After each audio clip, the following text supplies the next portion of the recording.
So that's the new content for today. You'll want to think about Pickle and figure out how to use that. But there's two challenges, and this is one of the challenges. Challenge one is to create a web spidering application.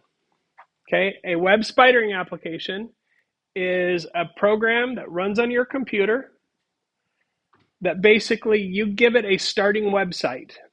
It'll go to that website, it'll scan that web page, it'll grab all of the hyperlinks from that web page, put them in a list.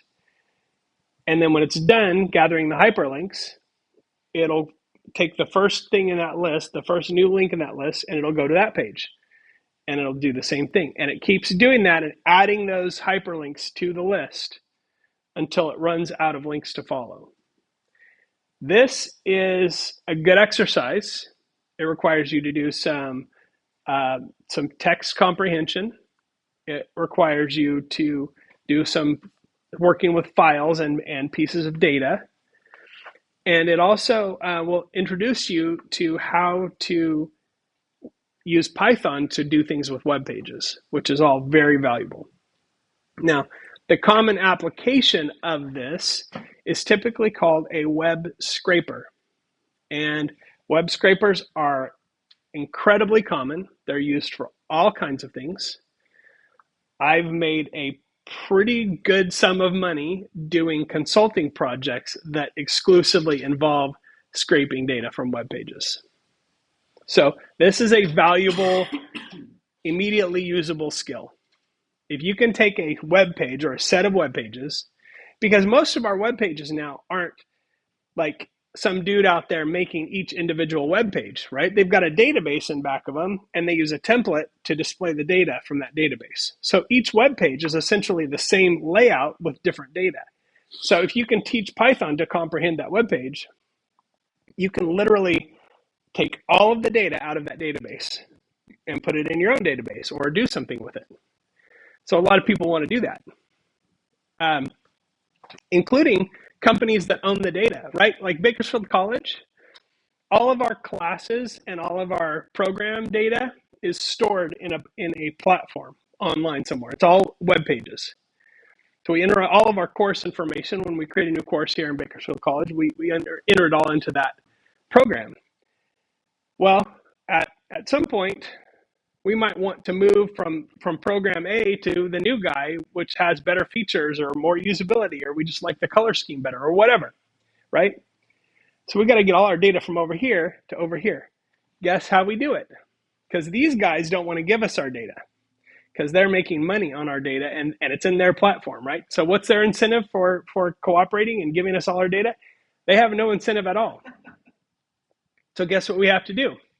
Scrape that data, clean it up, put it into a database, and put it into the new program. If you're really lucky, you can modify that data or put it into a format that these guys can just import directly. So somebody doing that work can make a lot of money if you know what you're doing. So this is that on a microscopic scale, on a beginner level scale. But before I show you the code, I want to explain to you briefly how a web server works. A web server is nothing more than a computer that's connected to the internet. And on that computer is running software that's called a web server. That software is basically a librarian. In that a librarian, right, you go to the library, you ask the librarian, hey, can you give me this book? The librarian looks up that book according to the Dewey Decimal System or whatever, looks it up on a computer, figures out where it is, they go find it, they bring it to you. Web server does the same thing. So there's a computer out there online that's connected to the internet. It has an address. That address is connected to what's called the domain name, like www.google.com. That's a domain name. That domain name points to a computer. Okay? And I'm oversimplifying a bit in the Google case, but you get the idea. It points to a computer. And that computer is the server where that web server software is running, and it houses a bunch of files called HTML files, like books. So when you use your computer, you type in www.google.com. That request goes through the internet, talks to the server and says, hey, psst, I need this page, build.html or whatever. The server goes, looks around for it. If it can find it, it sends it back. So we have a request and a response. The response is HTML code. When it gets back to your browser takes that code and what's called renders it, or turns that code into the visual web page that you see. That's how it works. So what we're going to be doing is I have some test web pages that I put on my server that you can use for this assignment that are relatively simple. But if you go to the web page and you right click on it and you choose view source, you will see the HTML code in that page. So when you use this application, you will be able to see the code and you'll see that it comes through when you do a request.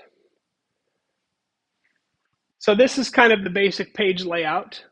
I made a mini website inside my website, but there's a home page and then there are pages that are linked to it. Your job, your challenge is to go to all of the pages that are on my site and process all of those. There are other pages linked from that site like CSUB or Bakersfield College or Google. You're supposed to capture those links but not follow them, because the minute you follow those links, you've just tapped into a website with thousands or millions of other links, and your web spider will go forever and ever.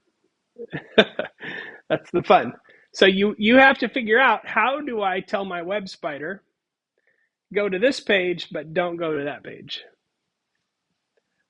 That's part of the challenge. It's a thinking challenge, but think algorithmically about this. Break it down into smaller problems, into steps.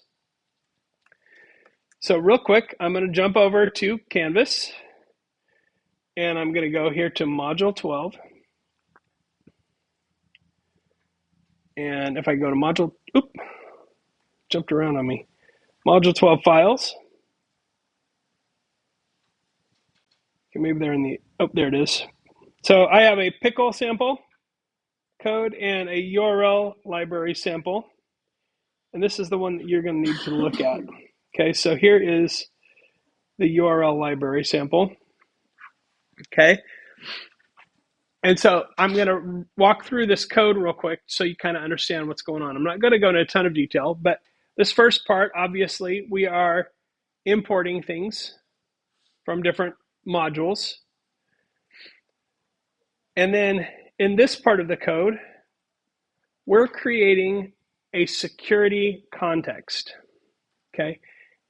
Basically, we are setting up a program that is going to pretend to be somebody using a web browser. Why? Because servers have security. And those security features say, hey, if a program comes to you and starts asking for web pages, you tell them to go away. Why? Because it's probably a hacking attempt.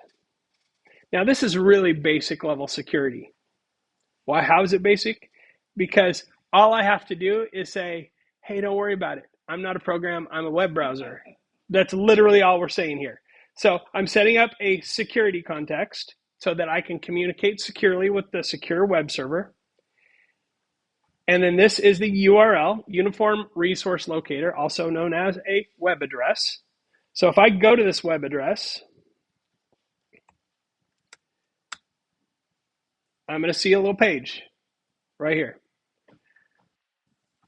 That's me in Haiti like 15 years ago, 20 years ago. It's been a while.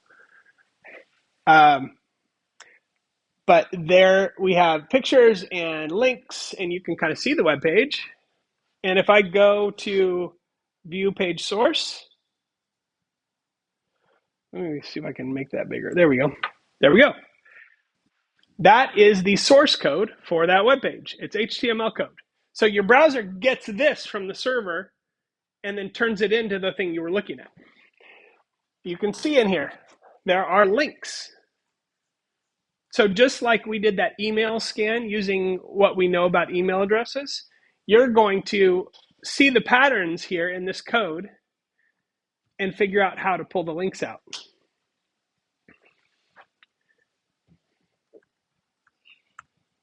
So that's the page. And you can see it's got links. This one's got CSU Bakersfield, Bakersfield College, and email me.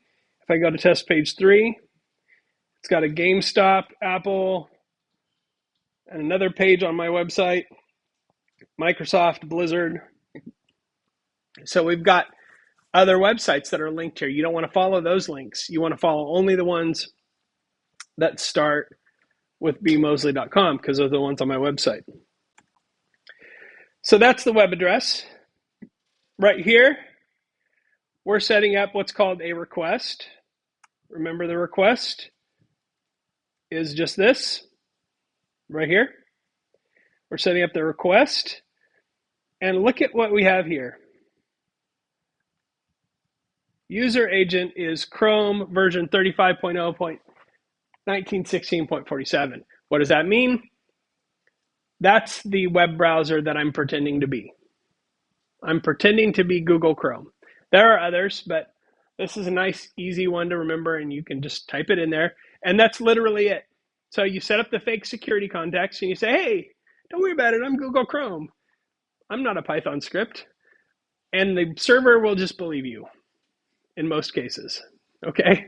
My server is set up so that it will buy this. If you don't use this, it will say, nah, not gonna let you have a web page. So it's a librarian, but it's a fairly simple librarian and easily fooled. Okay, so once we have this, the page is the container that we're going to use to capture the response from the server. So it's going to send you this back, and we're going to put it in page, and then we read the page and decode it so that we can do something with it. And then it's just going to print that out. So when I run this,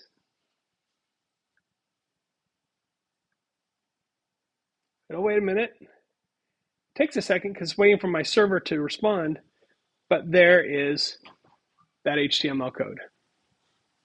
So I can take that code that's in that variable, and I can scan through it, pull out the links, and do things with it. So you're going to add all those links to a list, and then once you're done with that, you're going to go to the first link on that list, and you're going to feed that link into here if it starts with bmosley.com. And you just repeat that process. That repeated process, hint, is a good place for a custom function because you're going to be doing that over and over and over. You don't want to have that 16 times in your code. Okay, so think about that. Think about loops. Think about how you can do this. Okay, so that is file challenge number 1. That is, without a question, more complicated of the two.